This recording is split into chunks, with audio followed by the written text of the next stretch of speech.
एक बार नारा जय भीम करना जोर से लगाइए कि थोड़ा आवाज आए, क्योंकि जय भीम का नारा जब तक दिमाग से निकलकर हालात से नहीं घूमता है तब तक उसको रवानी नहीं कहते।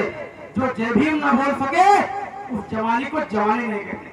जय भीम, जय भीम।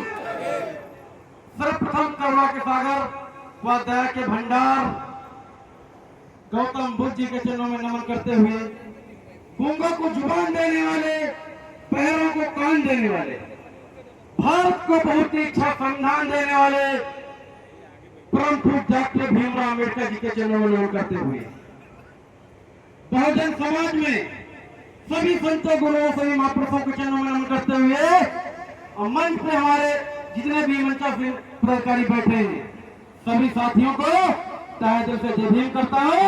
और जितने भी हमारे भाई बहन व माताएं बहनें जितने भी हमारे साथी बैठे हैं सभी साथियों को अनुष्कोण जाकर तहे दिल से जय भीम नमो बुद्धाय करता। साथियों, जो हमारे भी माननीय विधायक जी ने जो घटना बताई ये बिल्कुल घटना सत्य है, क्योंकि हम कोई वो व्यक्ति नहीं है कि किसी के दबाव में आकर बोले या किसी के डर से कोई बात को बोले। जो बात सत्य होगी वो बात वही हम बोलेंगे, चाहे कुछ भी हो जाए, क्योंकि हम एक ऐसे महापुरुषों को मानने वाले व्यक्ति हैं, चाहे हम रहें या ना रहें, लेकिन अगर जो समाज पे और महापुरुषों के सम्मान पे अगर जो कोई प्रकार की आ जाती है तो बिल्कुल हम लोग बर्दाश्त करने वाले नहीं है। साथियों, ये जो घटना मनोज भारती की है, मनोज भारती दलित पेंथर राष्ट्रीय संयोजक, ये एक लड़की को, सीमा भारती को जो है 11 नवंबर को, शायद जो नवंबर ही था, 11 नवंबर को इसने जो है हमारे बाइक पे मितौली में धरना हम लोग करते थे, किया था धरना एसडीएम साहब के खिलाफ, क्योंकि कुछ मुद्दे हम लोगों को नहीं मान रहे थे एसडीएम साहब। तो वहां पर हम लोग गए तो जब वहां पर वापसी में करीब दिन में 4 बजे का टाइम था, ये व्यक्ति बोलता है कि आप जाइए, ऐसा करो, जिला अध्यक्ष जो महिला हमारी भारतीय स्पेशल की है इसको आप जाकर वहां से वहां ट्रांसफर कर दो बिलवा। तो हमने कहा भैया हम तो दूसरे संगठन के व्यक्ति हैं, आप दलित पेंथर के हो, हम तो बिल्कुल ये काम करेंगे नहीं, बिल्कुल। तो उसने बहुत हमको कराटे से समझाया, बहुत ही हमने उसकी मीठी मीठी बातों में आकर कभी ना कभी हमसे छोटी सी गलती हो गई। हमने उसको लड़की को बैठाल कर अब बिलवा में दिन में 4 बजे को छोड़ देता हूँ। सभी लोगों के करीब बहुत से लोग वहां पर इकट्ठा थे। 4 बजे वहां पर लड़की उनकी अपने घर पे, और शाम को जो 6-7-8 बजते लड़की अपने वो सिद्धार्थ गौतम जो भारतीय स्पेशल का जिला अध्यक्ष है उसके पास ये फोन करती है कि भैया यहाँ पे जो है बहुत समस्याएं ज्यादा हैं और आप आकर जो है हमको ले जाइए। हम तब भी वहां पे नहीं थे कि 4 बजे के गए वहां पे, तब भी 6 बजे वहां पे नहीं थे, 7 बजे भी नहीं थे, 8 बजे वहां पे नहीं थे। इसलिए लड़की ने बुलाकर 2 लड़कों को और वहां से चली जाती है। तो हमने कहा कोई दिक्कत नहीं, क्योंकि संगठन की पदाधिकारी है उनकी, हमारी नहीं है, वो चाहे उसको कहीं भी ले जाए, हमसे इससे कोई मतलब नहीं है, क्योंकि उन्हें के माध्यम से हमने यहाँ पे ट्रांसफर कर दिया। लेकिन 8-9 बजे रात को मनोज भारती का फोन आता है पेंथर वाले का कि तुमने भैया लड़की के साथ रेप किया है। तो हमने कहा भैया 4 बजे हम कौन सा रेप कर सकते हैं दिन में, वो भी हमारे साथ में 4-5 गाड़ियां और भी थी। तो कहा नहीं, तुमने रेप किया है और तुम्हारी एप्लीकेशन भी हमने महिला थाने में दिला दी है, और इस पे जो कप्तान साहब जो वो भी एक्शन ले चुके हैं, तुमको जेल तो जाना ही पड़ेगा 100%। तो पहले तो बहुत हम डर गए, हमने कहा बहुत बड़ी तो समस्या बता रहा था, क्योंकि कभी ना कभी ऐसी घटना घटी नहीं। तो हमने बहुत ही दिमाग के साथ इसकी रिकॉर्डिंग करनी चालू कर दी और इसको लंबे से थोड़ा घुमाने लगे हम भी कि चलो ठीक है, अगर घटना घटी तो हमने सब कुछ भी नहीं किया, फिर भी अगर जवाब देते तो उसका क्या निवारण है। तो कहा ऐसा करो कि आप 2 लाख रुपए दीजिए हमको। 2 लाख रुपए जो दोगे तो हम बात करेंगे कप्तान साहब से। सारा सीधे कप्तान साहब से बात करता था, कप्तान साहब से बात करेंगे तब आपका जो निवारण हो पाएगा, वरना बच्चा आपको जेल जाना पड़ेगा 100%। तो हमने कहा ठीक है भैया 2 लाख तो हमारे पास नहीं है, बहुत बड़ी गंभीर समस्या, हम भी गरीब व्यक्ति हैं, तो देखो कुछ कोशिश करते हैं। तो काफी दिन धीरे धीरे इसी तरीके से 2 लाख मांगते मांगते 15 दिन हो गए। फिर 26 नवंबर को हमने संविधान दिवस पे एक रैली निकाली बिलो अम्बेडकर पार्क में। तो उस रैली में 26 नवंबर को इसने शाम को 25 नवंबर को जाकर, लड़की तो वो अपने घर पे ही थी, इसने जाकर, क्योंकि इसने हर एक थानों में जो है अपना सिस्टम बना लिया था दलाली का, इसलिए जो है जाकर वहां पे एप्लीकेशन दे दी।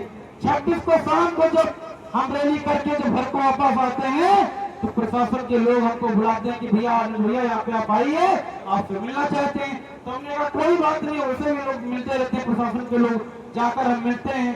वहां पे जब गए तो हमको जो अरेस्ट कर लिया, कहा आपने ऐसा ऐसा किया है। तो हमने कहा चलो ठीक चलते हैं, पर बल्कि किया तो हमने कुछ भी नहीं।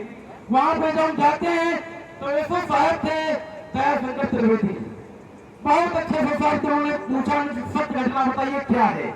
तो हमारे पास उसकी रिकॉर्डिंग तो काफी समय से कर ही ली थी, तो हमने सारी रिकॉर्डिंग सरकार के सामने रख दी।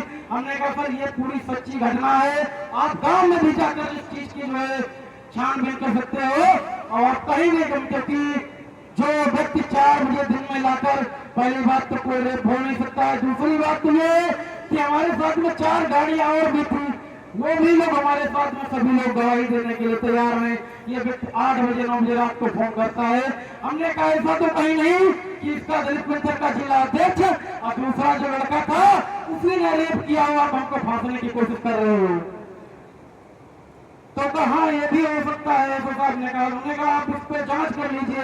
हमने रात को एप्लीकेशन के खिलाफ लिख दिया थाने में, और इस पे रात को सबसे पहले मुकदमा हमने 308 और 351 धारा में हरदान थाने में मुकदमा 420 का मुकदमा हमने तुरंत इस पे लिखवा दिया।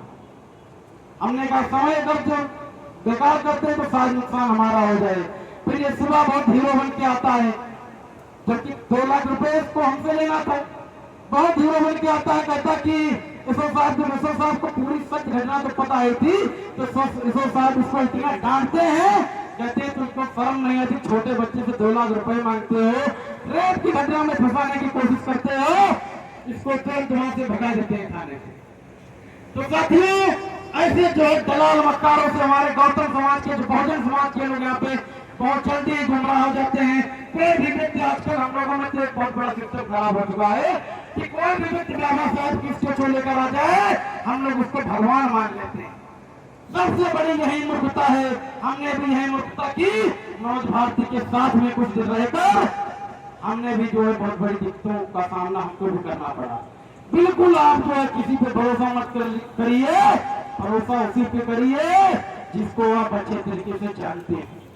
क्योंकि हमने 10-15 दिन मनोज भारती के महीना भर साथ में रहने के बाद उसने जब इतना बड़ा धोखेबाजी का काम, जब वो दलाली का काम हमसे कर सकता है, तो जरा सोचो हमारे समाज के, बहुजन समाज के लोगों, गौतम समाज के लोगों, कि आप लोगों को किस तरीके से लूटने का काम करता है। और हमारे पास पड़ोस के पढ़ैया है, गाँव की हमारी चाची बैठी हुई है, इनके 4.5 लाख रुपए ट्रांसफर करा लेता है। ये सभी प्रकार की जितनी भी इसने दोगलापन और 420 की ठगबेदारी की है, इससे बड़ा कोई चोर नहीं है। बहुजन समाज में ये भारतीय दलित परिषद संगठन बनाकर ये जो है ठगबेदारी करने का कार्य कर रहा है। तो साथ ही आप लोग बिल्कुल जो सतर्क रहिए इसे लोगों से, बिल्कुल इसका साथ मत दीजिए, चाहे कितना भी आपको गुमराह करे। क्योंकि जो चीज हम बोलते हैं ये हमें किसी के दबाव में नहीं बोलते हैं, बिल्कुल खुला, बिल्कुल सत्य, अपना जो है बिल्कुल सत्य बात यहाँ पे बोलते हैं। आप लोगों को समझना चाहिए और बिल्कुल ऐसे लोगों को दूर रहना चाहिए ऐसे लोगों से। चलते चलते कुछ पंक्तियां कहनी है। ये रुतबा जो मेरे सर को मिला, ये रुतबा जो मेरे सर को मिला, ये आपके संविधान से मिला है। ये सम्मान भी हमें आपके संविधान से मिला है। औरों को मिला होगा मुकद्दर से, हमें मुकद्दर भी आपके संविधान से मिला है, मुकद्दर भी हमें आपके संविधान से मिला है। जय भीम, जय भारत, जय संविधान।